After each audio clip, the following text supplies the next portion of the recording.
디모데전서 4장 15, 16절 함께 한 목소리로 봉독하겠습니다. 이 모든 일에 전심전력하여 너희의 성숙함을 모든 사람에게 나타나게 하라. 내가 내 자신과 가르침을 살펴 이 일을 계속하라. 이것을 행함으로 내 자신과 내게 듣는 자를 구원하리라. 아멘. 오늘 이 말씀에 대한 내용을 함께 마음을 나누고 생각을 할 텐데 그 전에 한 번 더 찾아보셔야 될 때가 있는데요. 골로새서입니다. 골로새서 그 앞쪽으로 조금 더 넘기시면 골로새서 1장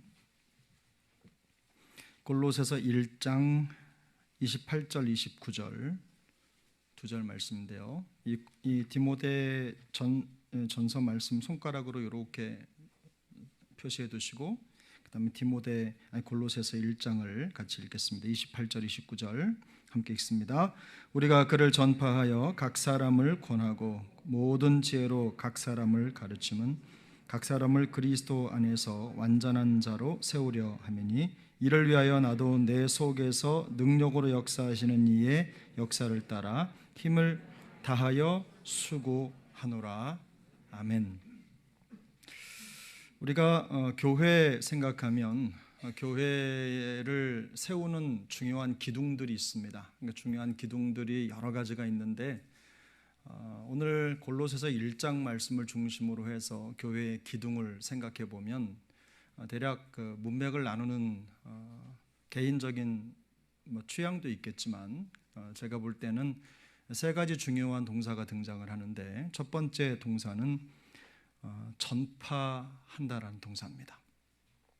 그래서 건강한 교회를 세우는 대헌장이라고 할 수 있는 이 본문의 가장 핵심적인 표현 중에 하나가 전파한다는 말이에요. 근데 이 전파한다는 말은요, 놀랍게도 가서 이렇게 말한다 이런 의미가 아니라 받아 적는다 이런 뜻이 있어요. 받아 적는다. 그래서 일반적으로 전파한다라고 하는 말과 우리가 복음을 전파한다 이런 말하고는 좀 다릅니다. 이 받아 적는다라는 말은 권고한다 혹은 가르친다 그런 활동이 성공적으로 나타난 결과물을 말하는 거예요. 그 뒤에 보면 우리가 그런 표현 하지 않습니까? 우리가 그를 전파해 각 사람을 권하고 모든 지혜로 각 사람을 가르침은 이라는 표현이 있지 않습니까? 이런 것처럼 이런 것에 대한 결과물인데 단순히 소리가 아니라 하나님의 말씀을 가진 메신저로서 복음을 말하는 사람으로서 그 대상을 말하는 거예요. 그러니까 쉽게 말하면 한 사람이 그의 마음판에 말씀을 새기고 그 사람의 삶과 사역으로 나타나는 복음의 능력을 말하는 겁니다. 그러니까 전파한다라는 이 말의 본 취지가 뭡니까? 하나님의 말씀이 전파되는 것이 어떤 방법으로 전파되느냐? 주의 가르침, 권함을 잘 받는 한 사람이 그 마음판에 새겨진 말씀대로 그의 삶을 잘 살아낼 때 그때 실제적인 복음 전파 역사가 나타난다. 그래서 이 본문은 사실상 다른 것에 무게를 둔 것이 아니라 사람에게 무게를 두고 있습니다. 사람. 결국은 사람에게 집중한다는 뜻이죠. 왜 그렇습니까? 하나님의 말씀을 전파하는 주체가 누구죠? 사람이기 때문에 그래요. 그래서 교회가 사람에게 집중해야 될 이유가 바로 여기에 있는 겁니다. 그래서 그 다음에 중요한 단어가 뭐냐면 세우다라는 단어예요. 세우다. 오늘 본문에 보면 골로새서 1장 본문에 보면 우리가 그를 전파하여 각 사람을 권하고 모든 지혜로 각 사람을 가르치면 각 사람을 그리스도 안에서 어떻게 해요? 완전한 자로 세우려 한다. 세우려 합니다. 이렇게 정확하게 기록하죠. 이 세운다라는 말은요, 전시한다 이런 뜻이에요. 곁에 세운다. 그러니까 이 곁에 세웠다는 건 뭐냐면 항상 준비된 채로 둔다 이런 뜻입니다. 뭘 하든지 아직 덜 됐어요. 조금만 기다려주세요. 이게 아니라 항상 준비된 상태로 서 있는 거예요. 누구 곁에요? 주님 곁에. 그래서 복음을 위해 항상 준비된 사람을 세우는 과정이 너무나 중요하다는 것을 말하는 거죠. 필요할 때 바로 집어서 사용할 수 있을 정도로 가깝게 두는 거예요. 제가 사역을 하다 보면 어떤 사역을 하든지 또 직분자를 세우든지 모든 과정 속에 늘상 마음속에 남는 숙제가 뭐냐면 준비가 덜 됐다는 거예요. 준비가 덜 됐는데 중요한 건 본인이 본인을 생각할 때는 준비가 됐다고 생각하는 거예요. 시차가 있습니다.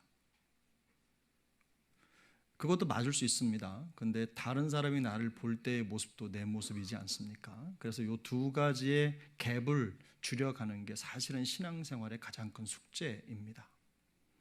겉으로 보여지는 면과 내 안의 내면의 힘을 같이 가지고 있는 거죠. 그래서 그 수위를 똑같이 맞추는 거예요. 그게 우리의 최대의 숙제라고 할 수 있는 거예요.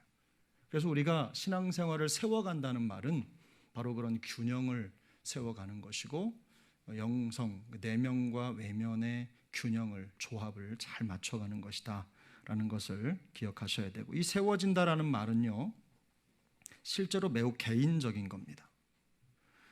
그러니까 철저히 개인적인 단어예요. 어떤 공동체 안에서 묻어가는 단어가 아니라는 거예요. 한 사람, 여기 보면 여기 보세요. 각 그죠? 한 사람을 세워가는 거예요. 한 사람. 그 사람에게 집중할 뿐만 아니라 이 세워짐은요, 내가 그냥 어느 교회에 속해 있고 어느 단체에 속해 있으니까 묻어서 나도 그럴 것이다. 또 나는 안 그런데 다른 사람이 그러니까 묻어서. 예를 들면 이런 거예요. 구원을 받는데 여러분 개인의 믿음으로 구원을 받으십니까? 가족의 믿음으로 구원을 받으십니까? 그건 뭐 두말할 것도 없지 않아요? 구원받는데 가족들이 구원받으니까 대강 묻어서 가는 구원은 있을 수가 없어요. 여기 이 세움이라고 하는 단어도 그런 의미가 담겨져 있어요. 내가 어떤 교회에 다니기 때문에 내가 성숙하다라고 생각하는 건 자기 체면입니다. 체면이 아니라 최면. 맞나요? 최면 걸리는 거예요. 그래서 이 세우다라는 단어가 외부나 공동체의 도움을 받지 않고 자기 안에 있는 복음과 진리를 손상되지 않은 상태로 다른 사람에게 보여줄 수 있는 준비 상태를 의미한다는 걸 꼭 기억하시고, 우리 각 사람이 더 견고하게 세워져가는 은혜를 누릴 수 있기를 축복합니다. 세 번째 단어는 수고하다라는 단어입니다. 수고하다. 그래서 여기 29절을 같이 읽어볼게요. 시작. 이를 위하여 나도 내 속에서 능력으로 역사하시는 이의 역사를 따라 힘을 다하여 어떻게 해요? 수고하나. 이 수고한다라고 하는 단어는 뭐냐면요, 기진맥진할 만큼 힘을 다하여 노동을 한다 이런 뜻이에요. 근데 바울이 마음을 두었던 사역의 방법이 뭐냐면 온 힘을 다해서 정말 몸과 마음, 정신과 혼 모든 것을 다해서 사람을 세우는데 그 일에 그냥 몸을 던지는 거였어요. 몸에 완전히 힘이 고갈돼서 지쳐 일어나지 못할 때까지 이 일을 하겠다는 의지가 이 수고한다라는 단어 속에 담겨져 있습니다. 원색적인 표현으로 보면요, 지긋지긋할 정도로 힘을 쏟아 일한다 이런 뜻이에요. 그래서 이 세 개의 동사가 모두가 다요, 이렇게 어려운 말이지만요, 현재 명령법형이에요. 그래서 이게 끝이 없어요. 끝이 없어요. 한 번 하고 끝나는 게 아니라 실제로는 복음을 전파하고 그리고 하나님 앞에서 세워지고 그 다음에 수고하는 게 어느 순간 하면 마치는 게 아니라 우리가 주님의 나라에 들어가는 그 순간까지 계속돼야 된다라는 것을 성경이 우리에게 보여주고 있습니다. 건강한 교회는 어떤 교회입니까? 복음을 전파하는 성도가 많은 교회입니다. 건강한 교회는 어떤 교회입니까? 복음을 전파하는 복음 사역자들을 세우는 교회입니다. 건강한 교회는 어떤 교회입니까? 복음을 전파하는 복음 사역자들을 세우는 일에 힘을 다하여 수고하는 교회입니다. 그걸로 모든 게 정리가 되는 거예요. 교회가 다른 데 마음을 쏟지 않고 최선을 다하는 겁니다. 여러분, 우리 교회에 많은 경우에 이런저런 말이 나오는 이유가 뭐냐면 경제성이거든요. 왜 거기에다 그 많은 돈을 쓰느냐? 왜 그런 일에 돈을 쓰느냐? 피 같은 헌금을 사용하느냐? 이런 말을 쓰는데요.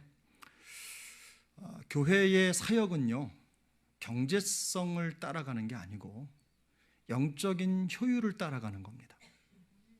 우리가 생각할 때 무슨 돈을 얼마를 투자하면 그만큼 거둬들일 수 있는 쪽에 돈을 더 많이 쏟고, 그리고 그렇지 않은 곳에 덜 투자하는 게 경제 원리라고 한다면, 교회의 원리는 사람을 세우는 과정이기 때문에 사람을 세우는 과정에는요, 돈이 어마어마무시하게 들어갑니다.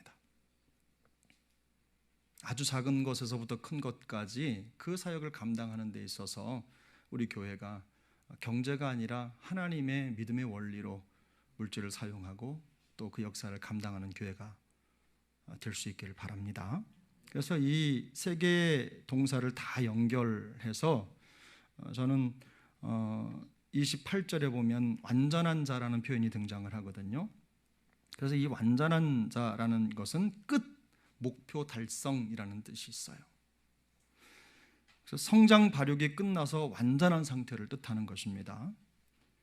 그래서 어딘가 이런 단어가 사용되면 그 사람은 영적으로든 육적으로든 또 정서적으로든 성장과 성숙의 과정이 끝나고 완벽한 균형을 갖춘 사람이다, 이렇게 이해하시면 되겠습니다. 이 세상 천지 예수님 말고 그런 사람이 존재하겠습니까? 그래서 앞에 쓰인 단어들이 끝이 없는 거예요. 우리가 주님 앞에서 완전한 자가 되기 위해서 그토록 힘을 쏟고 마음을 쏟아야 된다는 뜻입니다. 그래서 건강한 사람이 견고한 교회의 DNA다. 그래서 어떤 교회는 어떤 건실하기 때문에 사람들이 성장하는 게 아닙니다. 물론 그게 큰 틀에서 보면 필요하죠. 그러나 건강한 사람들이 건강한 교회의 DNA입니다. 건강한 교회, 견고교회가 건강한 성도를 세우는 것이 아니라 건강한 성도가 견고한 교회를 만드는 겁니다.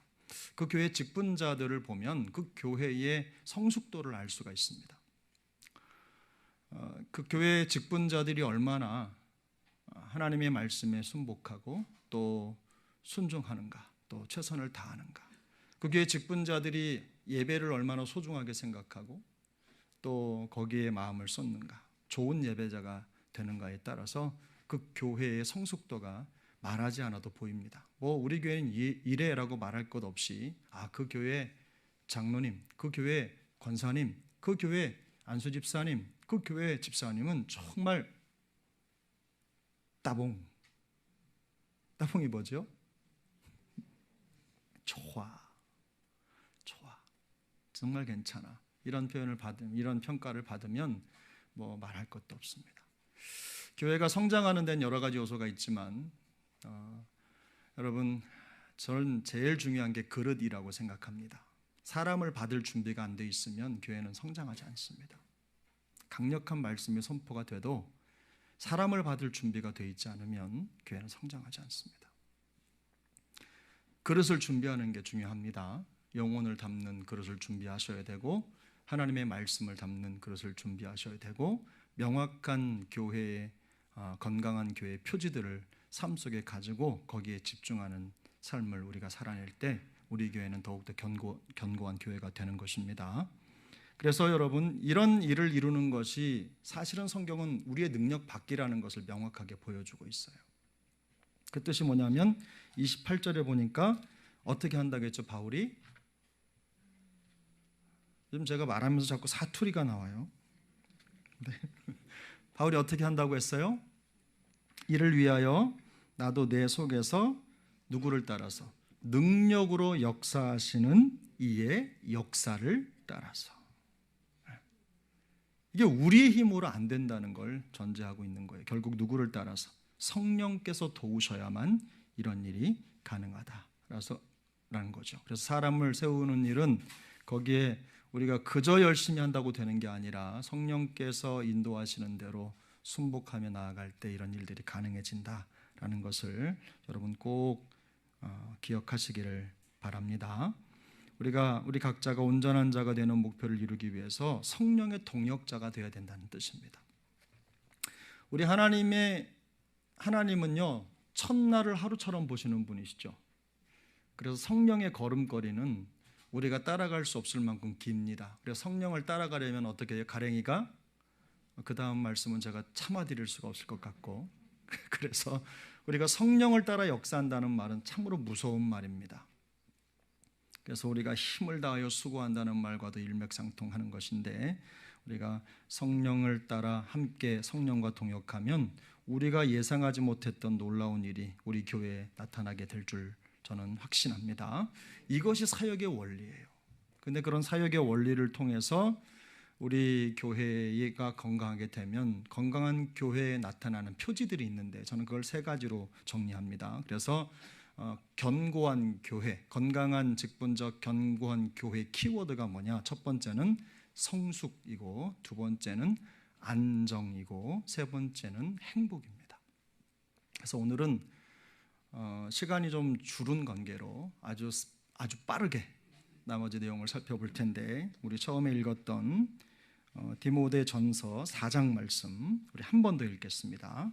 디모데전서 4장 15, 16절 시작. 이 모든 일에 전심전력하여 너희의 성숙함을 모든 사람에게 나타나게 하라. 내가 내 자신과 가르침을 살펴 이 일을 계속하라. 이것을 행함으로 내 자신과 내게 듣는 자를 구원하리라. 아멘. 성숙한 공동체를 세우는 원리라고 제가 이름을 지었는데, 오늘 본문의 전체적인 흐름에 있어서 핵심은 성숙입니다. 그러면 성숙을 위해서 우리가 갖추어야 될 조건이 있는데, 그 첫 번째 조건이 뭐냐면 좋은 태도입니다. 좋은 태도.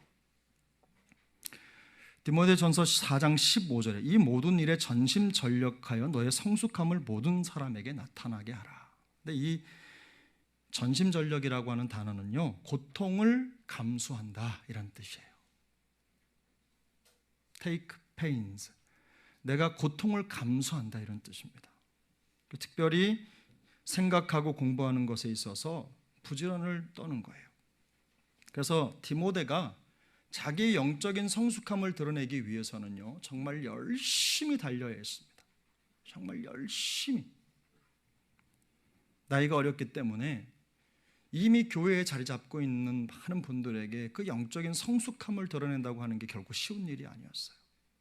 그래서 그는 하나님 앞에서 정말 전심전력해야만 됐습니다. 바울은 그걸 너무 잘 알고 있었기 때문에 디모데에게 적어도 다른 건 몰라도, 내가 건강이 조금 없을 수 있지만, 물질이 조금 없을 수 있지만, 혹은 다른 사람보다 실력이 조금 딸릴 수 있지만, 적어도 내가 열심에 있어서는 뒤지면 안 된다. 하나님의 말씀을 배우고 익히는 것에 있어서 열심을 내는 것에 있어서는 둘째 가라면 서러운 사람이 되라. 이런 뜻이 이 말에 담겨져 있는 거예요. 성숙의 기준은 태도입니다. 한결같은 마음의 태도는 그 사람의 성숙도를 평가하는 지표입니다. 그러니까 성숙함은 결과보다는 과정으로 증명이 되죠. 그래서 모든 일에 성숙한 태도가 쌓여서 성숙함의 열매가 나타나는 것입니다. 인위적이지 않고 자연스럽게 드러납니다. 좋은 태도의 문제는요, 교회 공동체뿐만 아니라 삶의 전반에 필요하죠. 그래서 시편 92편 14, 15절에 보면 우리 함께 읽겠습니다. 시작. 그는 늙어도 여전히 결실하며 진액이 풍족하고 빛이 청청하니 여호와의 정직하심과 나의 바위 되심과 그에게는 불의가 없음이 선포되리로다. 아멘. 핵심은 뭡니까?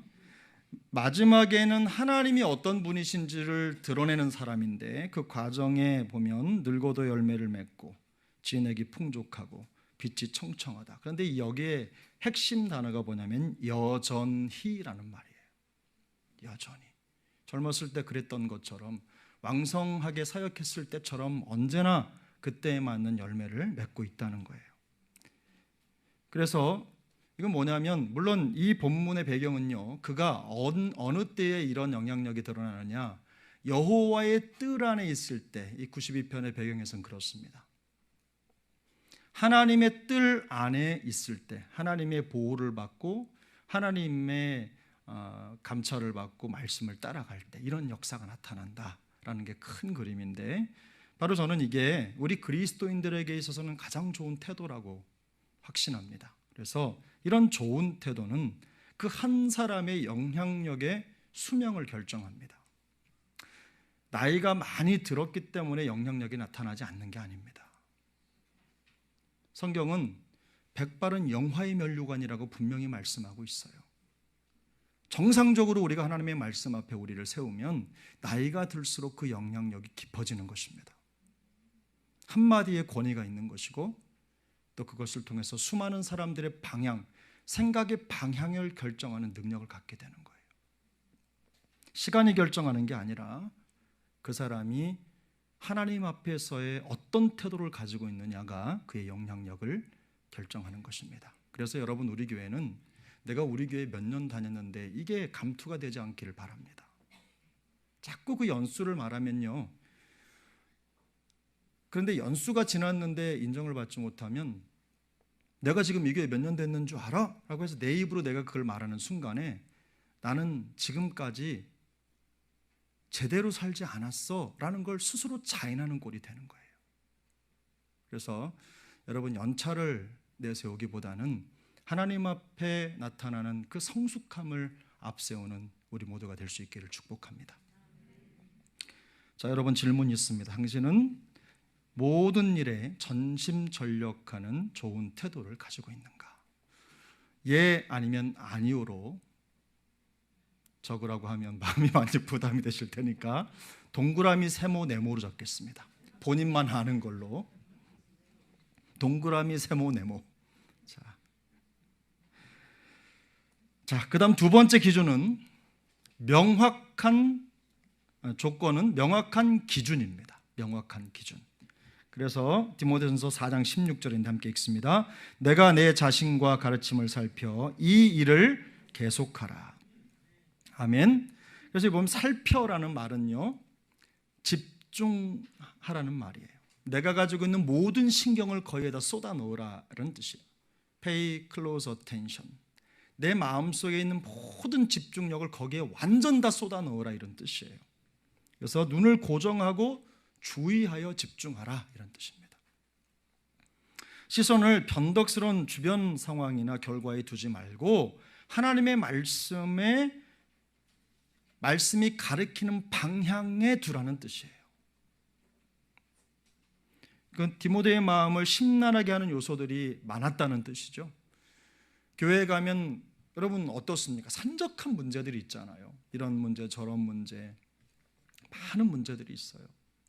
저도 어저께도 말씀을 준비하는 시간을 갖는데 그 시간 정해놓고 이때까지 해야 되는데, 근데 그 시간에요, 제가 4번을 일어났어요. 4번을.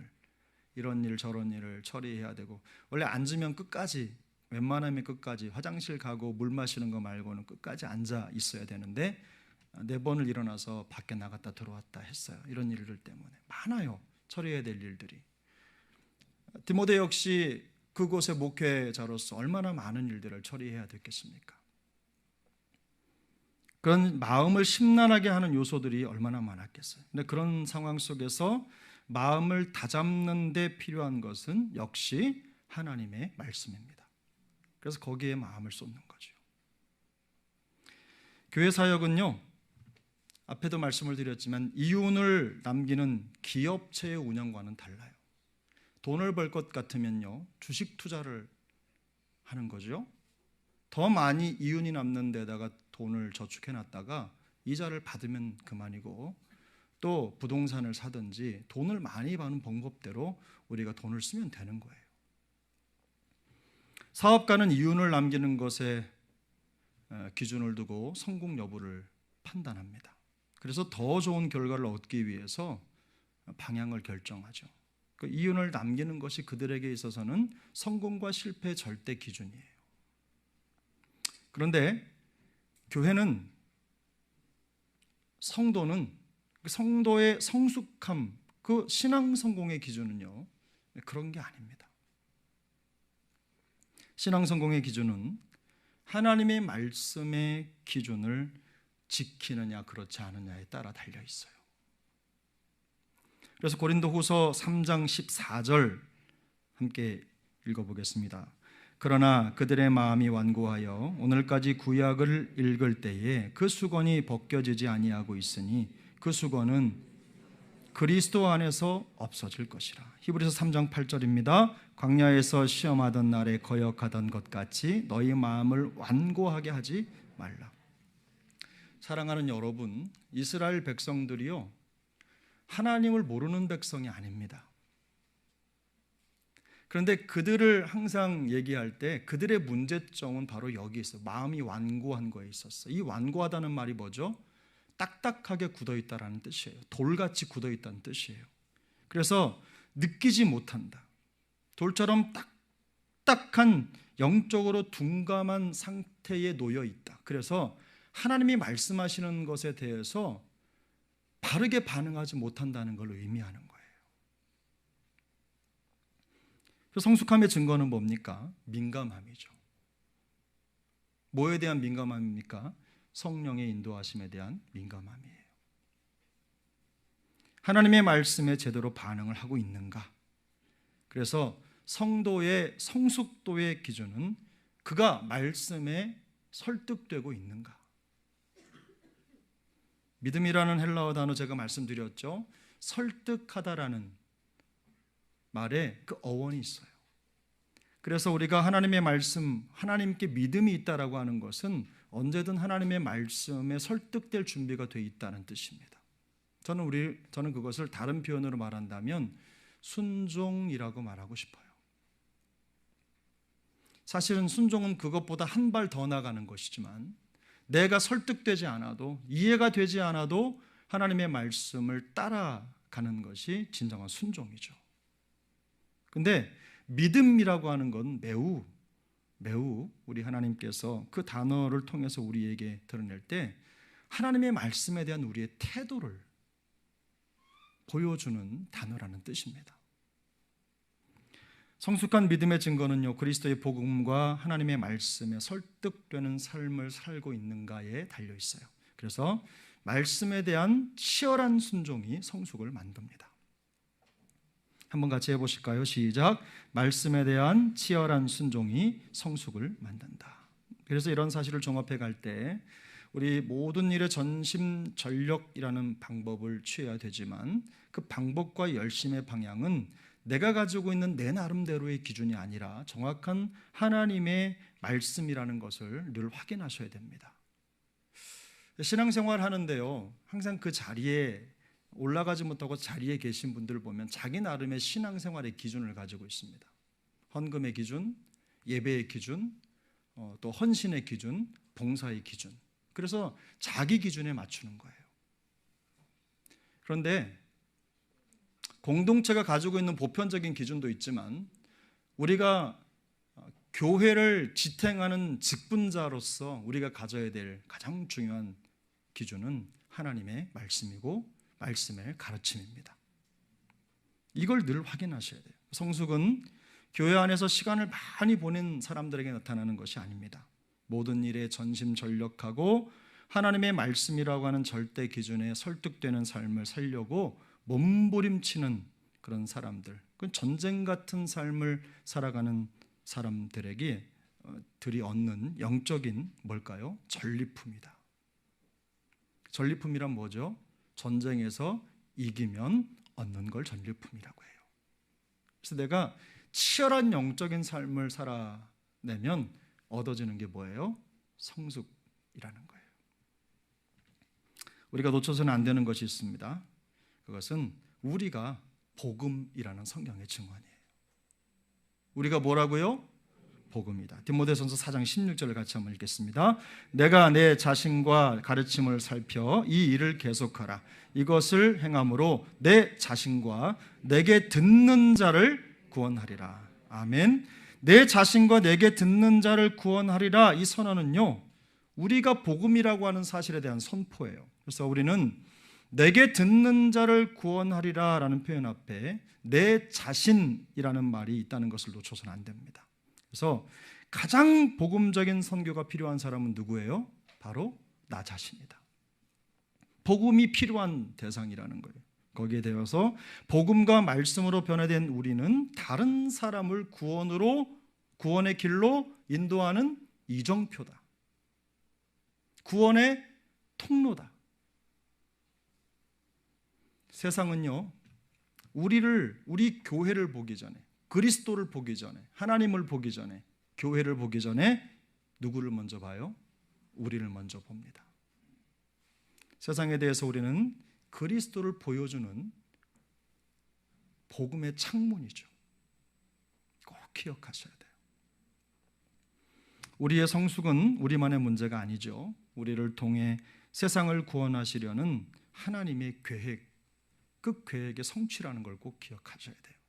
제가 이 말씀을 계속 생각하다가 하나님 성령께서 우리 안에 그렇게 말할 수 없는 탄식으로 우리를 위해 기도하시고 그렇게 성령께서 눈물 뿌리시는 이유가 뭘까? 바로 내가 하나님의 도구고 나를 통해 하나님의 역사가 나타나야 되기 때문에, 성령께서 직접 하실 수도 있지만 우리를 통해 그 일을 이루시는 걸 하나님이 기뻐하시기 때문이다. 저는 우리 교회가 그런 하나님의 사람들로 가득 찬 교회가 될 수 있기를 축복합니다. 그래서 결론입니다. 항상 좋은 태도를 유지하시기를 축복합니다. 항상 말씀에 근거한 선명한 신앙의 기준을 세우시기를 예수님의 이름으로 축복합니다.